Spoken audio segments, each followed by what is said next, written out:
झिजणारा चंदन होतो आणि गंजणारा लोखंड ठरतो. काय व्हायचंय ते एकदा ठरवून घ्या. अभ्यास करावाच लागेल. हो, तुम्हाला जे दिवस राहिलेत तेवढे दिवस तुम्हाला झिजावाच लागेल, तर तुमचं चंदन होईल. नाही झिजला तर गंजून जाल, लोखंड होऊन कुठल्या तरी आढ्याला तसेच पडून राहाल. काय व्हायचंय ते ठरवा. तुमच्यात काही काही काही कमी नाही, सगळं भरभरून आहे तुमच्यात. ही पहिली गोष्ट लक्षात ठेवा.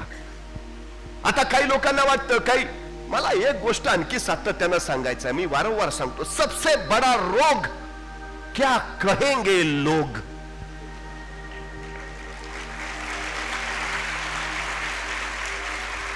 हा सगळ्यात घातक प्रकार, सगळ्यात घातक प्रकार.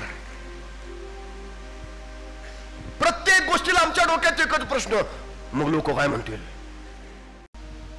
मी वारंवार सातत्यानं सांगत राहतो, आपल्या पोरांच्या हातात एक संस्काराचा कंदील द्या.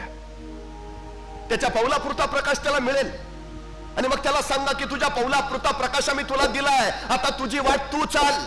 त्या पावलापुरत्या प्रकाशात तो एक एक पाऊल टाकेल, चालत राहील, चालत राहील, चालत राहील. चालता चालता त्याच्या लक्षात येईल आपण आपल्या पायावर उभा आहोत. आणि ज्यावेळी त्याच्या लक्षात येईल की आपण पायावर उभा आहोत, त्यावेळी त्याला दुसरा नियम सांगा, जी माणसं पायानं चालतात ती फक्त अंतर काढतात, आणि जी माणसं डोक्यानं चालतात ती ध्येयापर्यंत पोहोचतात. आमची पोरं फक्त पायानी नव्हे, ती डोक्यानी चालायला शिकली पाहिजेत.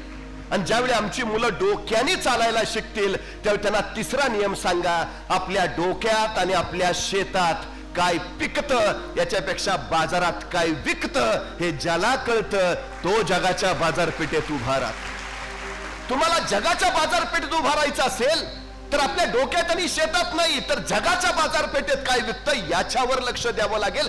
ही सगळ्यात महत्वाची गरज आहे. का 10वीची परीक्षा उत्तम गुणांनी जायचं आहे, का 12वीची परीक्षा उत्तम व्हायची आहे, कारण तुमचं ध्येय आता ठरायलाच हवं. ध्येय जर ठरलं असेल तर या टप्प्यावर तुम्ही त्या जाणीवेनं, त्या जिद्दीनं, त्या चिवटपणानं आणि त्या सातत्यानंच अभ्यासाला उतरणार. ही सगळ्यात महत्वाची गोष्ट आहे.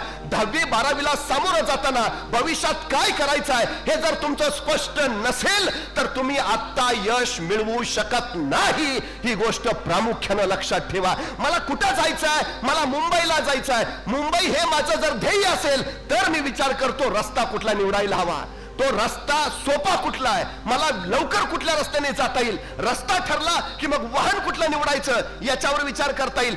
वाहन ठरलं की मग वाटेत काय अडचणी येतील का याचा नाही. तुम्ही काही करू शकत नाही. मी वारंवार आपल्याला सांगतो, आत्ता ध्येय ठरवा. कुठल्या दिशेला जायचं आहे ध्येय ठरवा. आणि एक गोष्ट पुनश्च सांगतो, असं वाटत असेल की त्याला 10वीला 80% होते, जरा बुद्धी जास्तच आहे, मला 60च पडले, हा फार मोठा गोंधळ आहे आमच्यात. फार एक सांगू, त्या नियम त्यानं जन्माला घालताना काही भेदभाव केलेला नाही.